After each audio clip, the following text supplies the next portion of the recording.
Welcome, folks, to another episode of Who's Ghost Stories.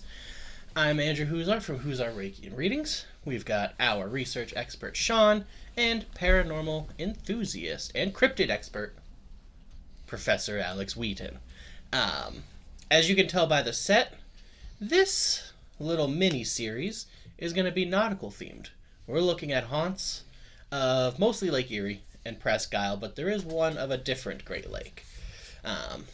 So we're going to be taking some lake days here, and we're even going to finish this little mini-series with our first travel episode. So keep watching. A few weeks, we're going to go somewhere. Before we get started, I just wanted to mention we do have a sponsor, Spirit Magica. They're an online crystal shop. They deal mostly in sets. You can get individual crystals, but they sent us this nice fluorite crystal ball and point and amethyst point set with some mini crystal balls and some jacks or die. We haven't decided what those are yet. But a nice big ball, nice crystals. They're very sharp and pointy. I've gotten other sets from them before, and they're all really good. They run a lot of sales, so I'll put a link down in the description. Go there. Anything you order with our link in the coupon code, we get a little percentage. So if you want to support our ghost adventures, well, that's trademarked, our little orb guy adventures. Exactly. Go there, buy some crystals. Forewarning, before I get any angry messages, they're based out of China. So right now, with the way the world is, shipping can take a little while. But other than that, they do have some great stuff. Go buy, support us. So, without further ado, we're going to jump into today. We're talking about a rather famous, probably the most famous, or sought after at least, ghost ship, Marquette Bessemer No. 2. Sean, take us away. The SS Marquette Bessemer No. 2 was built in 1905 for the Marquette Bessemer Dock and Navigation Company. The train ferry was built by the American Shipbuilding Company of Cleveland, Ohio, with the purpose of transporting rail cars from Conneaut, Ohio, to Port Stanley, Ontario. The ship was nicknamed the Car Ferry by locals. The ship set sail mid-morning on December 7th, 1909, taking its regular 5-hour route towards Port Stanley. On this day, the ship was heading towards a fierce storm with sustained winds of 75 miles per hour and a temperature of 10 degrees. There have been conflicting stories of what happened next and where the ship was last seen. It was reported that the ship was sighted in Port Stanley around 6 p.m., with the ship unable to dock due to the wind speeds. There were reports of the ship's whistle being heard as well on both the Canadian and U.S. shorelines. On December 10th, a field of debris matching the color of the Marquette Bessemer No. 2 was spotted west of Long Point, Ontario. In the coming days, debris washed ashore along the banks of Canada and the U.S. from Conneaut, Ohio to as far as Buffalo, New York. On December 12th, a lifeboat was spotted roughly 15 miles offshore of Erie, Pennsylvania, containing the frozen bodies of 9 crew members and the clothing of a 10th. Over the next year, 5 additional bodies were discovered, the final body being that of the captain, Robert McLeod, who was found near the Canadian shoreline on October 7th, 1910. Mysteriously, his body had slashing wounds that matched 2 large knives and a meat cleaver that were found in the possession of the steward, George R. Smith, on the lifeboat. To this day, the rest of the ship has not been discovered. Lake Erie is the shallowest of the Great Lakes, with a maximum depth of 210 feet. It is said that on a clear day, the remains can be seen from the air, but it has not been found in the water. There have been over 100 reported shipwrecks on Lake Erie, with the SS Marquette Bessemer No. 2 being the most mysterious of them all. Though the remains of the ship have not been found, there have been sightings of the Marquette Bessemer No. 2 along the shores of both Ashtabula and Erie County. It is said that the ship's whistle can be heard followed by the crew of the lost seamen, the cries of the lost crewmen. One account states that on December 4th, 1909, Sarah Clancy of Erie had dreamt that a ship was going to sink in a storm and she could hear her brother crying for help.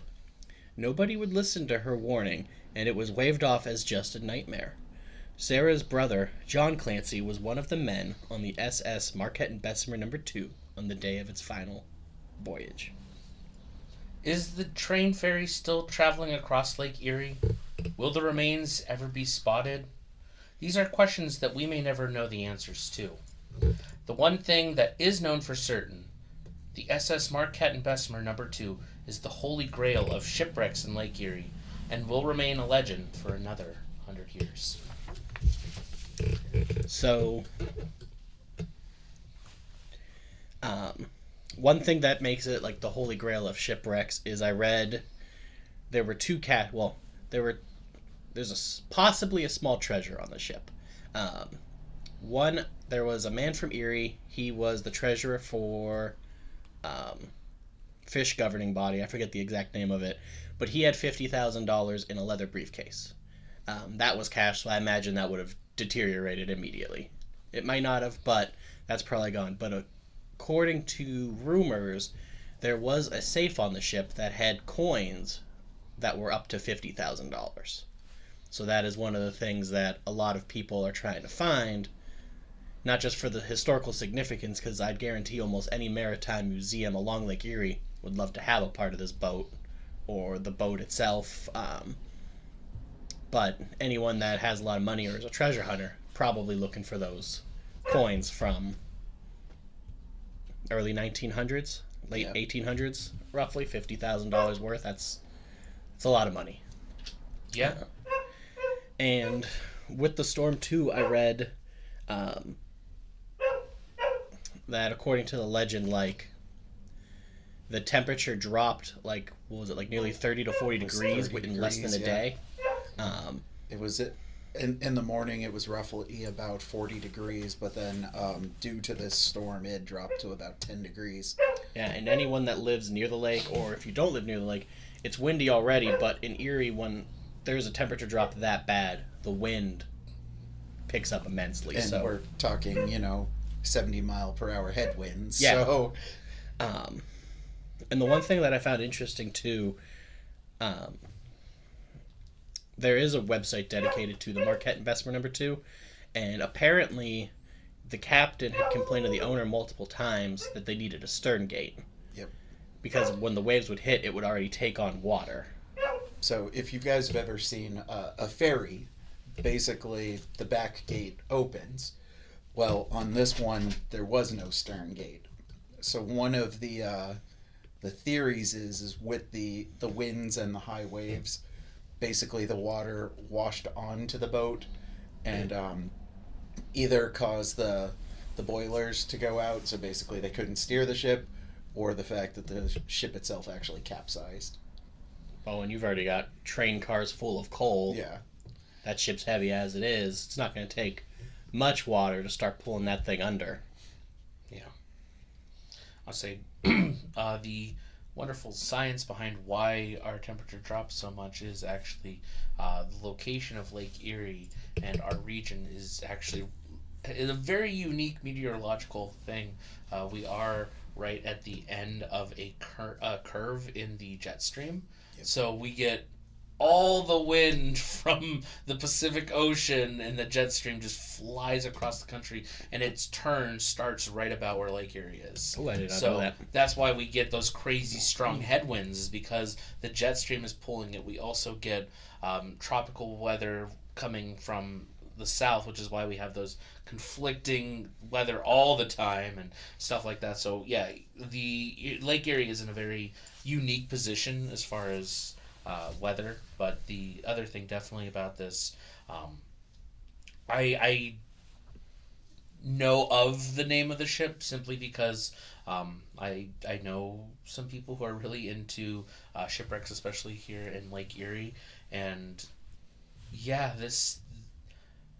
it's something unique about Lake Erie. Not that other lakes don't have shipwrecks, but Lake Erie is considered like the shipwreck lake of the Great Lakes. It's got so much, and despite its size, and so this is just, it's something interesting and unique, and I like this idea, and I'm sure it's been done before, but seeing it from the sky on a clear day, I would really like to see like images of that because that would be really cool. Well, and that's the thing too. It's been said that they're pretty sure that the actual shipwreck is closer to Port. I think it is closer to Port Stanley, but it's claimed that the spot where you can see the ship from the air is closer to Conneaut. And the place where it's, visible from the air, supposedly, is roughly water that's only about 60 feet deep. It's even Interesting. more interesting. And nothing's been found. I was going to say, yeah, anyone that knows anything about ship development, whether it's large or not, a car ferry is well over 60 feet. Yeah, and I think, because the one website had the diagram, like the schematics, and I didn't understand all the blueprints, but I was able to find out that the ship itself was 350 feet long. Yeah. So, I mean, that wouldn't... It'd be easy to see. So, I mean, the fact that it's still... Once you get on the water...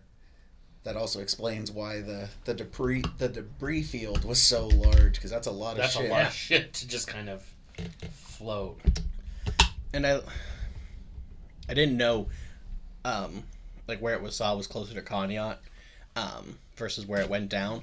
But that kind of makes... It doesn't make sense, but in regards to the legend, like you said, there's reports that it went down near the one port, and it went down near the other, because the one website I was reading on it was there are reports of it simultaneously being at both ports and being seen. And so that's even crazier that you can see it from one spot, but it supposedly went down near the other spot. Yeah, and so they're not sure what happened, because obviously it set sail on December the 7th. No wreckage was found from until December the 10th. Some people have theorized that basically the ship kept going back and forth trying to find a place to stop. So it was going back and forth from, basically Conneaut to Port Stanley, Ontario. So going from Canada to the U.S. repeatedly for 2 days. And it's only a 5-hour trip. Yeah. So it's like something happened to the crew. Was the ship just going back and forth? What was happening? I'll say, well, that gets into the entire... The captain's body being found, like, outside of the slashing marks of two large knives and a meat cleaver. Yep.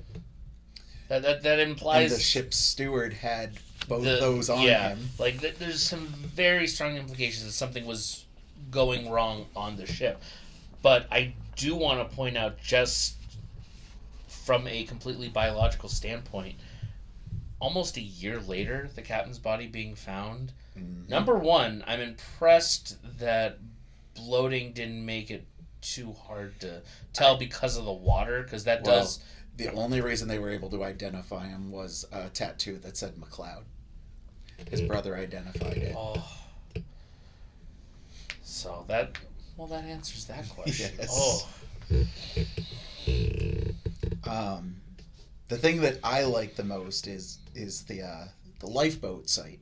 Yes. Like we said, nine of the crew members had frozen to death on the ship, and it's also rumored that the clothing of the 10th man had frozen, and it looked like the body had actually just been removed from the clothing. Yeah, like the shirt was so tucked the shirt in. Was tucked into the pants. It was still like propped up like there was a body in it. Like socks were in shoes. Like it froze, and it looked like the person just disappeared from the clothing. Which does make me wonder what happened to that body, because I don't think that crew is going to grab the clothes of a 10th person and take him to a lifeboat boat. Like that had to have been somebody. Yeah. But what happened to that person? I could imagine with it being that cold that they slipping out of their clothes into the water and the clothes freezing, but I can't see the clothes freezing, him falling out of the clothes and them still looking like there was a person in him. Yeah.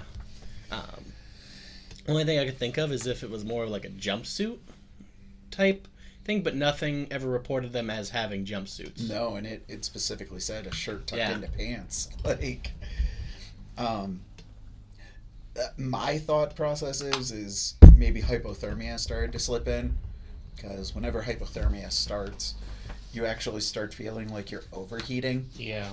So he probably stripped out of his clothes and tried to jump in the water to cool off, and obviously drowned or, froze to death. But still, like, not fun. Not fun. No. Not the way to go. No. And I really... It we'll never get the answers, but, like, I would love to know why the captain... The marks matched knives that the steward had in the lifeboat. And also, the other lifeboats were never found. Well, they were found. They just weren't found with other people. The debris that was actually found in Buffalo, New York, it was one of the lifeboats, and it had pretty much been snapped in half. Some of the remains were actually found at Niagara Falls. Like, I know one of the other lifeboats, parts of it were found on the Canadian shore. And then I think the third parts of it, like the pontoons to it, were actually found in Conneaut, I believe. I know that those are the three locations. I don't know for sure about the Canada and the Conneaut, but those were where the other lifeboats were. Which was funny, because I read that too, that none of them were found. It's like, no. They're documented. I like for this one that there is a list of the crewmen that were on the ship, because obviously it did historically happen, but that also lends like the additional like historical accuracy to it. But it also, whenever a ship goes down, like the USS Arizona in Hawaii, that's regarded as those crewmen's like final resting place. So having a list of the crewmen that were lost on board makes it more of like a cemetery for them. Like their families And could mourn their any descendants. And there were roughly about 33 people on the ship, but only, 14 bodies were ever found? Yeah. And going back to like what you said with the captain being found with the bloat, like it's also like nothing said how much of him was found, whether it was just part of his torso, like whatever it was that I could find, but like that no fish ate him. Like I know we don't have any like real big carnivorous fish, but we do have sturgeon. We do have other like meat-eating fish, carp that would nibble on him. It would come down to how much of the body was actually found, because they'll eat it. Yeah, they'll eat parts of it. So if all that was found was a torso, it's very possible that there were arms and legs and a head before. Because it's been, again, it's almost an entire year since they found the first set of bodies. And it's like, yeah, that's... His washes up with the slash marks, which when I was reading it at first, before I got to where the autopsy said they matched the knives and cleaver, I was immediately thinking like, oh, those are from a fish or those are from the accident. But then when it matches the knives, it brings that extra mystery of what happened in those final moments. Yeah. Steward and captain get into a little arguing match. Fighting over the lifeboat.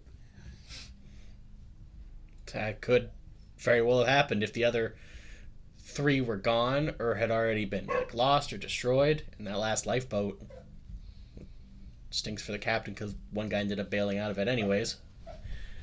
And I think too, I don't know if it was one of the guys on the boat. The first mate was actually the captain's brother as well. Yeah. And then his other brother is the one that ID'd him by the tattoo. So it was the captain, and then his first mate was his brother. Which I don't know if he was one of the lifeboat people or not. I don't think well, I'm not sure.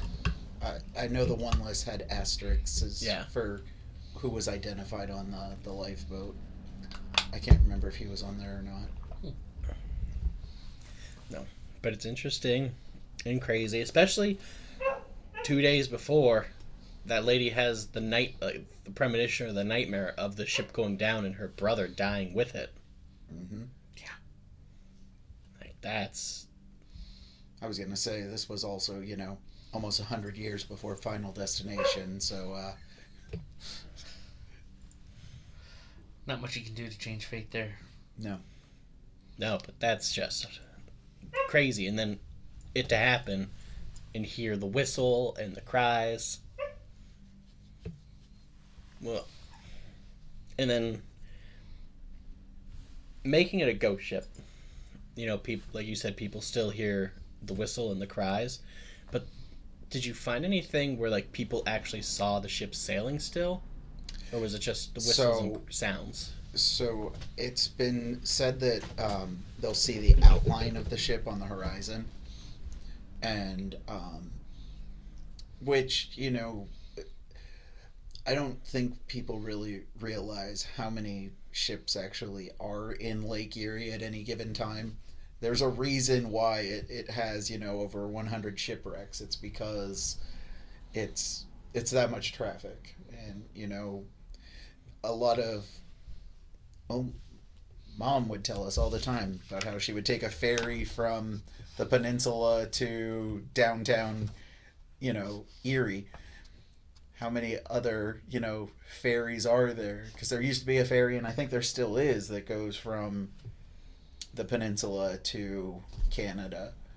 So it could be a mistaken, as another ship. Or, as Andrew hilariously found out... I was going to say the SS Marquette Bessemer No. 2. Number 2. They did make a second Marquette Bessemer No. 2. Same name, nothing added to it. I didn't read up too much on it, but I am Don't say nothing added to it. I'm sure there was a stern gate. they learned, or they just made it for a different... They're like, we're not even going to ferry with this boat. This is just people. I don't... It could be the Marquette Bessemer No. 2, number 2. I don't know. I don't feel confident about that. If anything, we've learned Titanic 2 is not a good idea. Yes. Jack's back. Marquette Bessemer No. 2 Junior. Yeah, what do you call it? Stevie and Tyler, you guys comment letting us know because you guys have boats in an article, but I thought it was an unwritten law of boats that you could not have the same name as another boat, and if you were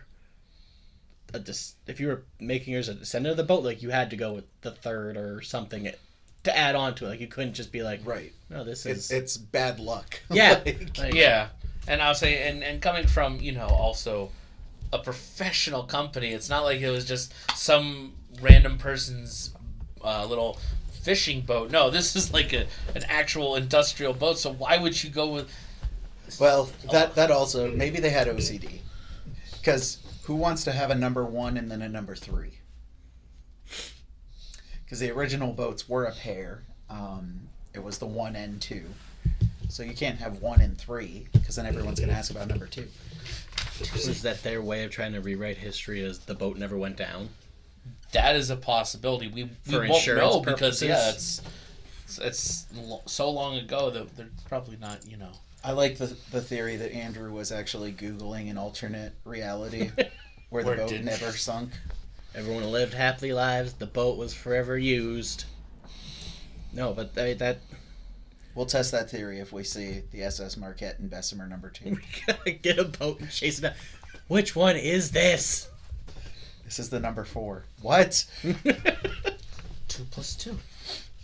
No, and I love water hauntings, and water spirits, and ghost ships and things like that, because they don't play by the rules of normal spirits and land spirits.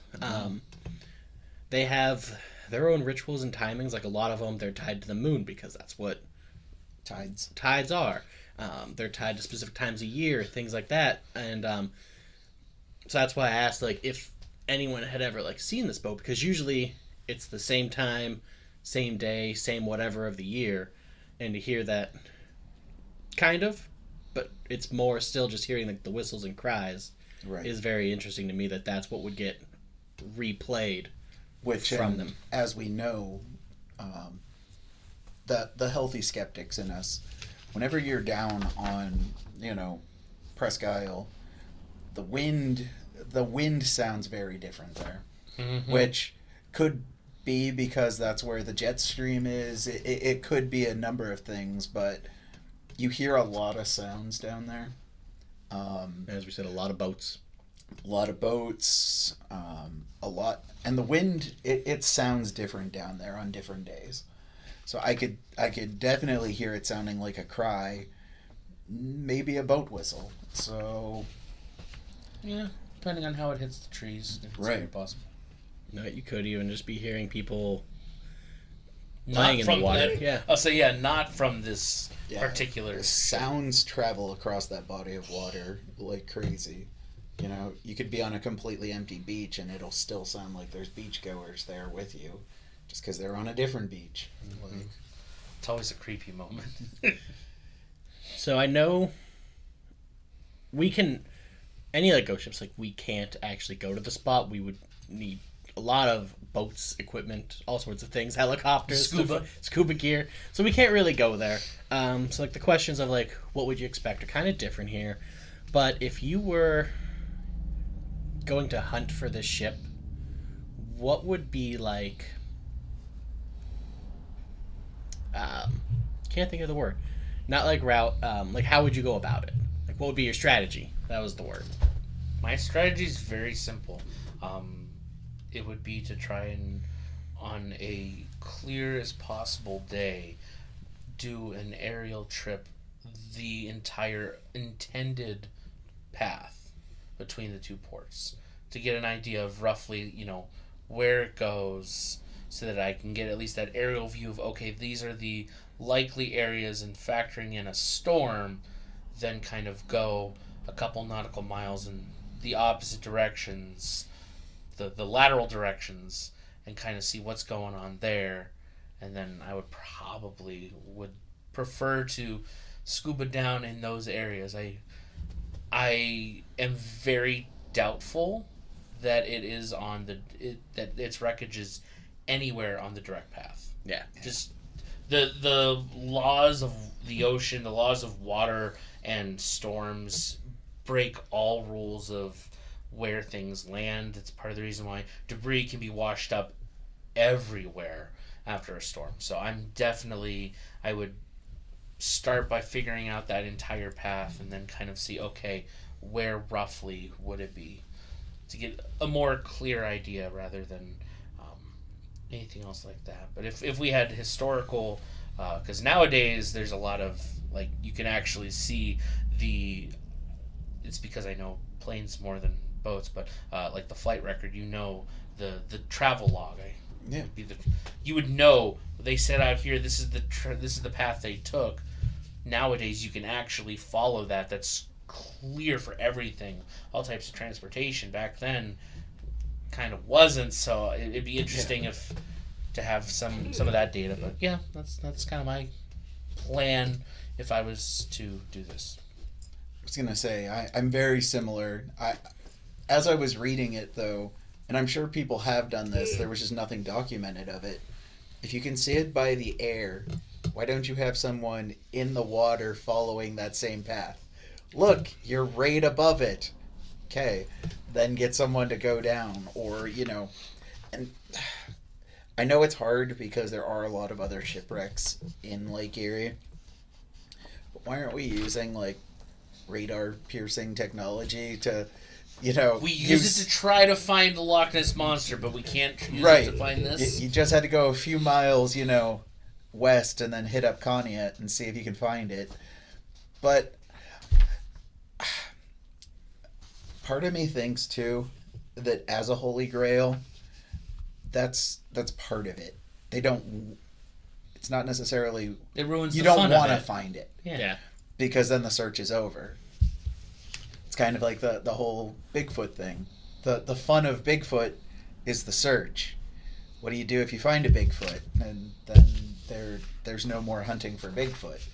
Like, so I don't know if that's part of it, or if, as we've said, for all we know, anything that was left of the ship has gone off, Niagara Falls. Like, water, the ship itself a lot of it was, wooden.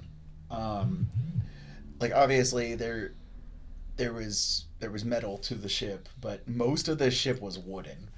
And if you have ever seen waterlogged wood, like it disintegrates. Like it, and the bottom of the lake is constantly changing. So it might not even be in the lake anymore, for all we know.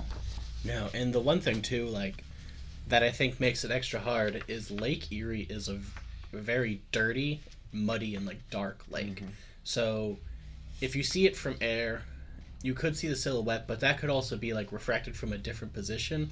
So if you do get down there scuba diving, you might not be able to see. That was where I was thinking as well. Like you could be 10 feet from it and you'd have no idea, and you would have to just call it off. You could literally be standing on the ship. Like, yeah. And so I mean, the debris could move. It could keep breaking and deteriorating. It could be like in the mud and the bed and the foundation, but like even with just how dirty it is, like I don't see how you'd be able to get down there and see it, because that's always the criticism I've heard from people that have tried scuba diving in the lake or have wanted to. It's so dirty. It's so dirty you can't see anything, so you go into black. The deep dark, it's like being in the deep dark recesses of the ocean because you just can't see anything. Yeah. I'd rather just waterboard myself in a closet. It's essentially the same thing. Yeah. But, so, I mean, it'd be interesting to, like, kind of, like, just think, like, all the people that have gone in the search for it, to see, like, how close they physically were to the wreck. Yes. And they just give up. Like, we got to call it off. We've been down here too long. I'll say, I can't think of any, like, one specific, but I know historically that is one of the most common things in any kind of, like, legit history treasure hunting. It's always, like, you find out 40 years later that the people that first found it were, like, 20 feet off, and you're like, if you had literally just threw a stone and walked to where it was, you would have found it. Yeah. Yeah. And I think part of it, too, is, like, if you don't see it, or, like, you don't find it on the first trip. It's defeating. Yeah, it's defeating, and then, like you said, the thrill of it being lost, and that legend is part of it there. But, like, if you do find it, you are that hero, but there's not much to it. Like, it was just a ferry ship. It may have possibly had $50,000 in coins. It may not have. Because, like, I think it would be weird for a train ferry ship to have that much money in a safe. I could see, like, the sailors' personal funds, belongings, but, like, 30 people and $50,000, like, that doesn't... Yeah, you're doing a routine trip that you do every day. Right. You're not going to be walking in with almost $10,000 on you. Right. Like, Yeah, it's a little weird. And, like, I could see, like, needing it for, like, some sort of, like, transactions with the other company, but, like, I really believe, since that's not 100% factually known, that is just a rumor and, like, part of the legend. I'll like, say to there could be this... keep the interest in it's it. that healthy padding. Because, like, if you would find it, like, oh, man, you found, like, the holy grail of ghost ships, but then if there's not that money, you've got these chunks of boat that you can donate to museums, and that's kind of it. For someone like me, that's awesome. Yeah. But to a lot of the big treasure hunters, it's like... You're spending millions of dollars to find this, Well, and you can't... Nothing. We all know Tutankhamun, who found his tomb. Yeah. Yeah. Yeah. We all know King Tut, but we have... I'm sure I could Google it, but I can't tell you offhand who found his tomb. Yeah. Well, to be fair, though, like, everyone that found that tomb also died, so... True. But that's also more to do with Tut than the discoveries. But yeah. But that is kind of the thing. Like, the fame would eventually die out. And, I mean, unless you would go to a maritime museum, you wouldn't even really know that it was found eventually. Yeah. You would just see the remains. So I could see the legend of it being so big that someone tries once, maybe twice, and they just deem it, Not worth it. Right. Or we could do even deeper research and, we'll look into the SS Marquette Bessemer No. 3, and we find out that, the ship it was actually found, 50 years ago. Repurposed, reused. Back. In the Marquette Bessemer No. 4. Ooh, what if it's a cover-up, and the Marquette and Bessemer No. 2 was actually found, and they put it into witness protection as the Marquette and Bessemer No. 2. No. That's why they didn't change the name, because it was the same boat. Ooh. To avoid insurance claims for the crew, they're like 100% insurance fraud. Yes, it's right there. We put the stern gate on. What debris of the ship was found? Because we know lifeboats. What debris of the ship was found? The only thing that was ever found was wood that matched the color of the ship. We discovered the conspiracy theory. This is a cover up. The Marquette and Bessemer No. 2 is actually the Marquette and Bessemer No. 2. Number 2. If you're confused at home, it's okay. What if it was an Ocean's 11 scheme gone wrong? Like, they knew there was $50,000 in the briefcase and in the safe, but the storm hit. They argued. Captain got killed. The other guys tried to take off with the money, and ended up nobody made it. But half the crew is still missing. Yeah, that's what I was about to say. I was like, wait. D.B. Cooper. They Coopered the money. They came back on the Bessemer No. 1. Serious question though. When was D.B. Cooper's famous flight? 60s? Yeah. 70s-ish? I was going to say late 60s, early 70s. This is where he got the idea. That could be. Ooh, when he jumped out of the plane, he landed on the Marquette Bessemer No. 2. Number 2. I think we just came up with a couple new theories that... Sorry, folks. That's what you're going to get because we can't visit these locations. Yeah, you're going to end up getting our theories of what actually happened. And the serious ones and the joke ones. And with it, too, like I said, because of the way water haunts and stuff go, everything's just theories about why they are and what they do. Yeah. So you're going to hear our theories, too, but we also want to hear your theories. Yes. So put them in the comments. If you're in the chat, put them in. I'll put up a little poll with our each one with one of our theories, and we'll see which one gets the most votes. Ooh. And you're all wrong. Pigeon is the greatest sidekick for ghost hunting. Yeah. Whatever. I'm gonna ignore that. No, but this is definitely an interesting one. I think this was a good one. It was a fun one to kick off our nautical streak with.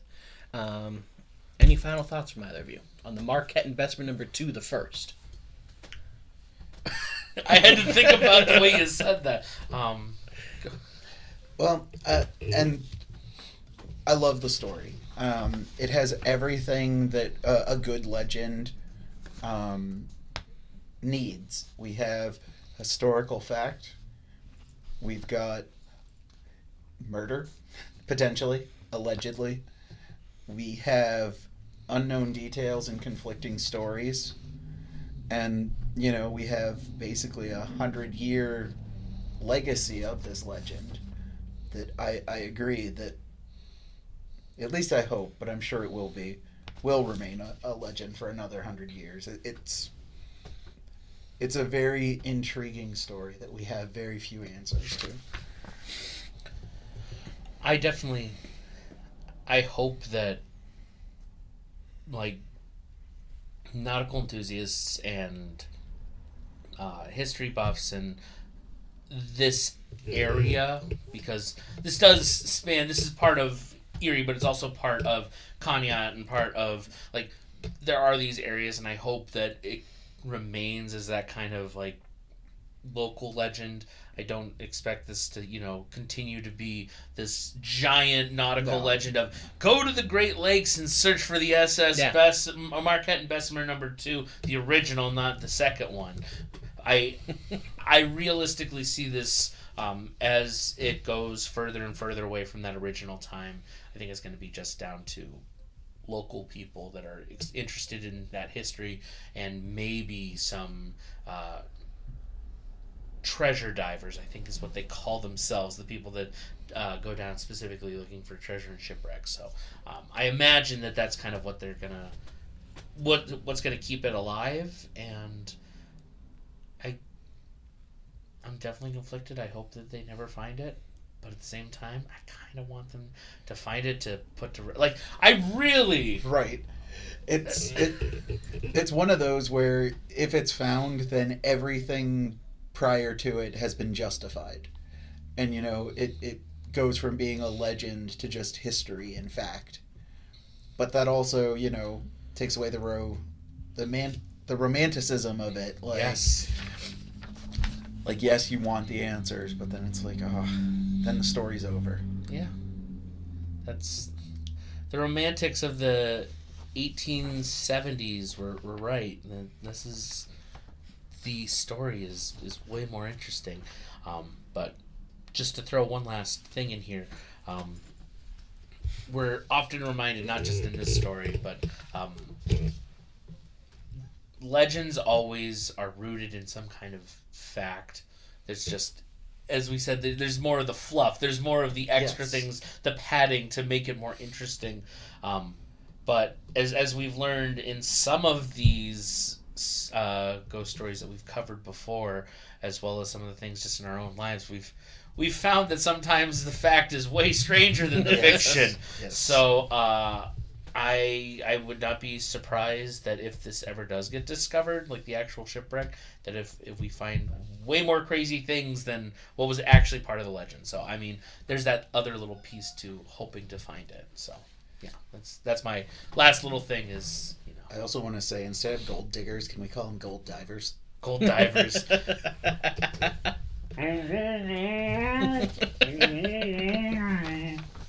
Yes, we can. But I think that does it on the Marquette and Bessemer number 2 OG. Like and subscribe for more. Remember, you can catch the audio format wherever you can get your podcasts from. But we've had fun here. Come back next week. We'll be investigating some more. Yeah. For Thanks, guys. Who's Ghost Shanties? Ooh. See? Ghost Shanties? I've been thinking about that for the last couple minutes. Love it. Who's Ghost Shanties brought to you by the Ore Boys. Ooh. Or buoys. Oh, snap. We have unloaded the clip in episode 1. It's all downhill from here, guys.